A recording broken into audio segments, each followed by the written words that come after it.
دولتين عربيتين بيهاجموا دولة الإمارات، ومش بيهاجمون بس، الموضوع وصل لمراحل كبيرة. هتقول لي احنا مالنا بالسياسة يا عم، احنا مش بنتكلم في اقتصاد. هقول لك اصبر عليا، ده الموضوع اقتصادي بحت وكله منصب عندك في مصر. أول دولة الجزائر، هاجموا الإمارات في التلفزيون الرسمي بتاعهم تقريبا، وفي ألفاظ غريبة اتقالت. والموضوع كله كان بسبب لقاء تلفزيوني اتعمل على سكاي نيوز بتاعة الإمارات، استضافوا فيها حد جزائري معارض تقريبا، واتكلم بشكل سيء عن الامازيغ. ولو ما تعرفش مين الامازيغ فيعني اقرا فيها. ده موضوع. الموضوع التاني اللي مهم جدا لمصر بقى، ان تاني دولة هجمت الامارات هي السودان. واحنا مش بنقول على هنا هجوم، السودان اعلنت ان دولة الامارات دولة معادية، وطلبوا بسحب السفير، والموضوع ابتدى يكبر.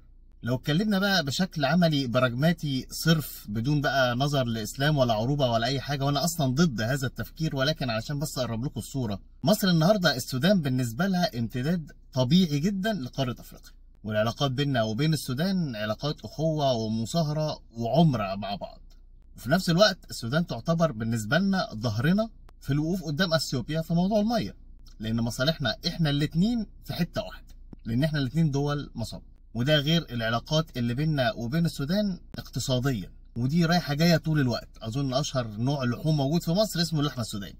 نيجي بقى الناحيه الثانيه، الامارات كمان احنا عندنا علاقات معاها تاريخيه، وحاليا الامارات تعتبر من اكبر المستثمرين في مصر، سواء عن طريق شراء بنوك، شراء شركات، دخول في شراكات في بعض الاراضي، وقصص كتيره واحنا عارفين. ففي بيننا وبين الامارات علاقات اقتصاديه واستثماريه كبيره برضه.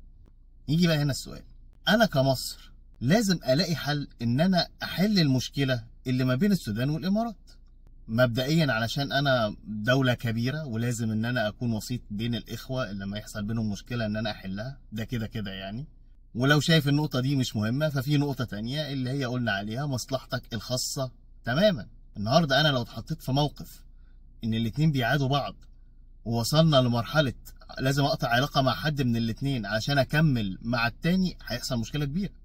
في نفس الوقت لا هينفع تحابل ده ولا ينفع تحابل ده، مش هينفع تقف جنب حد من الاتنين ضد الاخر. فالنهارده موقفنا احنا كمصر ما ينفعش يبقى واقف بنتفرج على المشكلة دي. المفروض ان احنا نحاول ان احنا نحل المشكلة دي بكل الطرق، لو مش علشان حاجة يا سيدي علشان مصلحتنا احنا بس. اما بقى بالنسبة للجزائر، والله لو قدرت ان انت تحل مشكله السودان، يفضل كمان ان انت تحل مشكله الجزائر مع الامارات.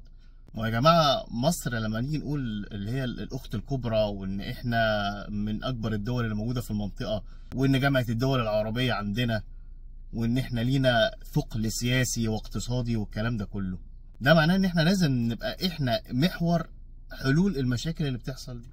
ف... فلنأمل خيرا، وان شاء الله القصص دي تتحل بسرعه، ونكون احنا سبب في هذا الحل. يا مسهل الحال يا رب.